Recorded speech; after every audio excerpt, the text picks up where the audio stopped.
बिस्मिल्लाहिर्रहमानिर्रहीम। अस्सलाम वालेकुम नाज़रीन। तो नाज़रीन, उम्मीद है आप सब लोग खैरियत से होंगे। तो नाज़रीन, एक और बहुत ही ज़बरदस्त अपडेट लेकर आपकी खिदमत में हाजिर हुई हूँ।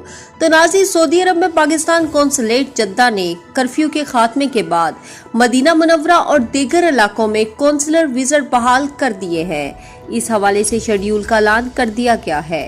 कौंसलर खिदमात के लिए आने वालों से तमाम एहतियाती इक़दाम की पाबंदी करने की हदायत की गई है। कौंसलेट ज़राए के मुताबिक मदीना मुनव्वरा में कौंसलेट टीम 10 और 11 जुलाई को दौरा करेगी। इसका क़याम पाकिस्तान हाउस में होगा।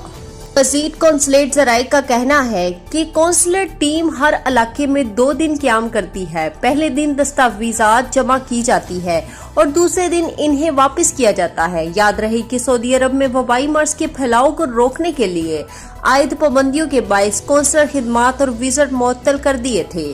कर्फ्यू उठाए जाने के बाद रियास में पाकिस्तानी सफारतखाना और जद्दा में कौंसलेट वीजा सर्विसेज के अलावा अपनी तमाम कौंसलर खिदमात बहाल कर चुका है।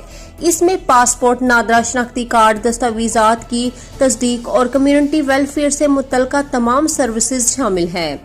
कौंसलर खिदमात के लिए सऊदी अरब में मुकीम पाकिस्तान सफारतखाने और कौंसलेट से रजू कर सकते हैं।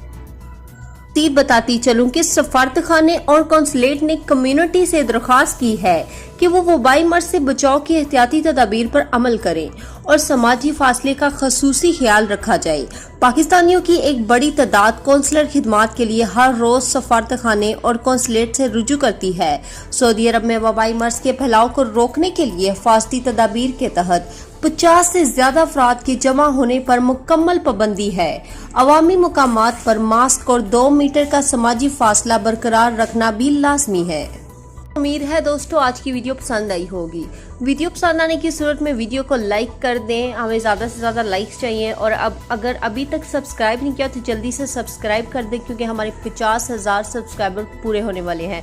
तो जल्दी से सब्सक्राइब कर दें और साथ ही बेल आइकन को भी दबा लें ताकि हमारी कोई भी वीडियो जो है वो आपसे मिस ना हो। तो अब तक के लिए इतना ही। जज़ाकल्लाह।